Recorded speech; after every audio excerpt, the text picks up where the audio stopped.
কামাই করবো, আল্লাহ অনেক বরকত দেবে। ওয়ালাইকুম আসসালাম। ভালো আছেন? আলহামদুলিল্লাহ। আমার নাম তো বলা হলো না। কিছু বলেন ভাই। ও বলবো, বলেন আমার নামটা তো বলে নি আগে। বলেন। মাওলানা মোহাম্মদ আব্দুল আলিম ভাই, অল টাইম বক্তা, সুন্দরবনের বুলবুল, সীমান্তের বুলবুল, আমার থেকে কিছু বলেন। বসন্তকালে কোকি। আমার মোবাইল নাম্বার 01998223563।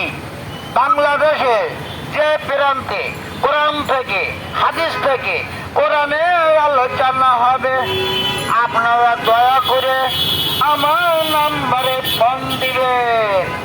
আল্লাহ পাক রব্বুল আলামিন আমাকে যদি যাবার মতো তৌফিক দেয়, বিস্তারিত আলোচনা করবো ইনশাআল্লাহ।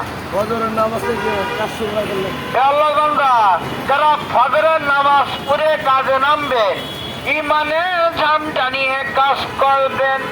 যারা ফজরের নামাজ না পড়ে কাজে নামবেন, সারাদিন শয়তানের ঝামটা নিয়ে কাজ করবেন। হাজার হাজার টাকা কামাই করবেন, ঘরে যাবেন, বউ বলবে, ও প্রাণের স্বামী, আমার পেট গেল, আমাকে তাড়াতাড়ি টাকা মেডিকেলে নিয়ে চলো।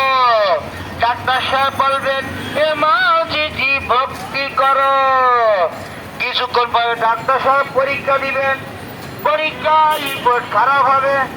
ডাক্তার সাহেব রোগী কর্তৃপক্ষকে জানাইবেন, ও রোগী কর্তৃপক্ষ, আপনার রোগীর অবস্থা বেশি একটা ভালো নয়, এই মুহূর্তে আপনার রোগী অপারেশন করতে হবে, পেট কাটতে হবে। আল্লাহ হাফেজ দিয়ে দেন সবারে। তা আল্লাহ বান্দা, হাতে ধরি পায়ে ধরি, আজকে তো সবাই 5 ওয়াক্ত নামাজ পড়ি। নামাজ হলো ভেস্টের চাবি, দুনিয়া হলো ক্ষণস্থায়ী, কবে হলো চিরস্থায়ী। আল্লাহ হাফেজ। আল্লাহ হাফেজ। বাংলাদেশ জিন্দাবাদ।